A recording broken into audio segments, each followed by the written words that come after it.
2026 April 1వ తేదీ నుండి కేంద్ర ప్రభుత్వం అమలు చేయనున్న 4 లేబర్ కోడ్లను రద్దు చేయాలని, జిరాంజీ పథకాన్ని రద్దు చేయాలని డిమాండ్ చేస్తూ కేంద్ర కార్మిక సంఘాలు ఇచ్చిన సార్వత్రిక సమ్మె ఏలూరు నగరంలో ఘనంగా జరిగింది. ఏలూరు కార్పొరేషన్ కార్యాలయం నుండి ప్రారంభమైన ప్రదర్శన ఏఐటీయూసీ, ఐఎఫ్టీయూ ఉద్యోగ కార్మిక సంఘాలకు చెందిన నాయకులు, కార్యకర్తలు పెద్ద సంఖ్యలో పాల్గొన్నారు.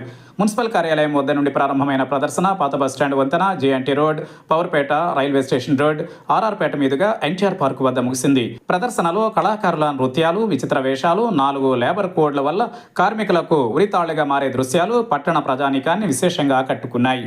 ఈ సందర్భంగా ఎన్టీఆర్ పార్క్ వద్ద జరిగిన సభలో ఇఫ్టు రాష్ట్ర సహాయ కార్యదర్శి యు వెంకటేశ్వరరావు, ఎన్ఎఫ్ఐడబ్ల్యూ జాతీయ నాయకురాలు అక్కినేని వనజ మాట్లాడుతూ, కేంద్రంలో అధికారంలోకి వచ్చిన బీజేపీ నాయకత్వంలోని ఎన్డీఏ ప్రభుత్వం గత 11 సంవత్సరాలుగా రైతులకు, కార్మికులకు, వ్యవసాయ కూలీలకు, ప్రజలకు, ప్రభుత్వ రంగ సంస్థలకు నష్టం జరిగే విధానాలను అవలంబిస్తోందని వారు విమర్శించారు.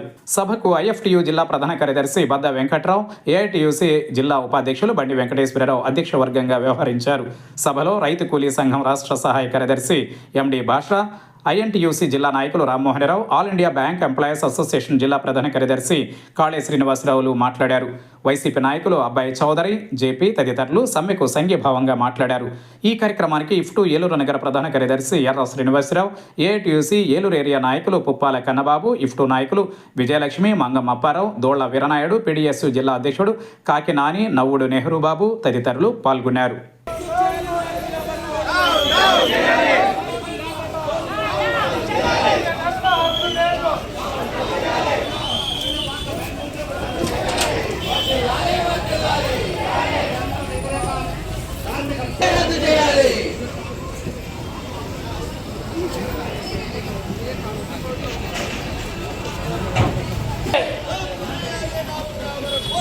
రద్దు చేయాలి,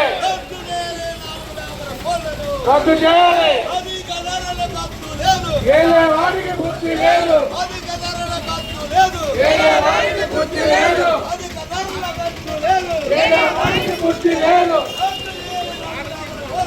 రద్దు చేయాలి, రద్దు చేయాలి. జిందాబాద్, జిందాబాద్, జిందాబాద్, జిందాబాద్, జిందాబాద్. ఓకే నారే, ఓకే నారే.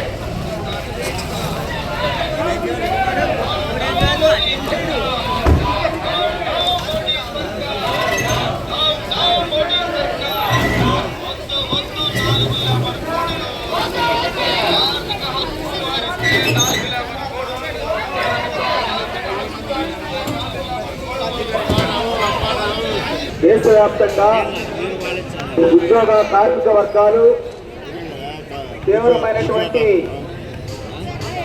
ఆందోళనతో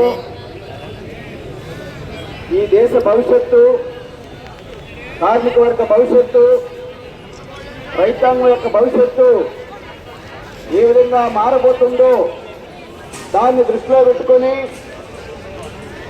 తీవ్రంగా ప్రతిఘటించాల్సినటువంటి పరిస్థితిలో ఈరోజు ఈ సమ్మె జరుగుతూ ఉంది.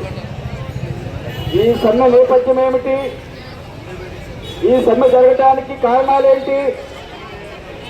సమ్మె చేయటం కార్మిక వర్గానికి కొత్త కాదు. గత అనేక సంవత్సరాలుగా 1991 సంవత్సరంలో నూతన ఆర్థిక విధానాలు ప్రవేశపెట్టిన దగ్గర నుంచి ప్రతి సంవత్సరం లేదా 2 సంవత్సరాలకు ఒకసారి సమ్మెలు జరుగుతూనే ఉన్నాయి. కానీ మిగతా సమ్మెలతో పోల్చినప్పుడు ఈ రోజు జరుగుతున్నటువంటి ఈ సమ్మె ఒక ప్రత్యేక ప్రాధాన్యత సంతరించుకుంది.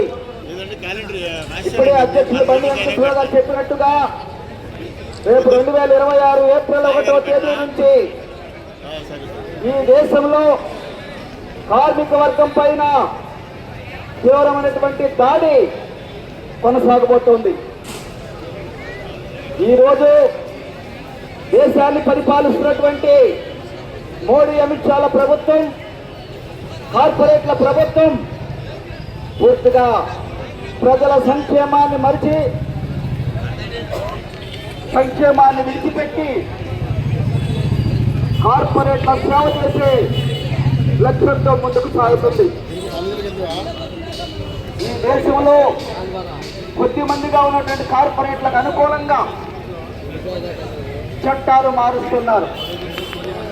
ఎప్పుడో 1926వ సంవత్సరంలో బ్రిటిష్ వాళ్ళ హయాంలో పోరాడి సాధించుకున్న ట్రేడ్ యూనియన్ రిజిస్ట్రేషన్ చట్టాన్ని రద్దు చేస్తున్నారు, మార్పులు చేస్తున్నారు. అంతేకాదు బ్రిటిష్ వాళ్ళ హయాంలో వచ్చిన చట్టాలు కానీ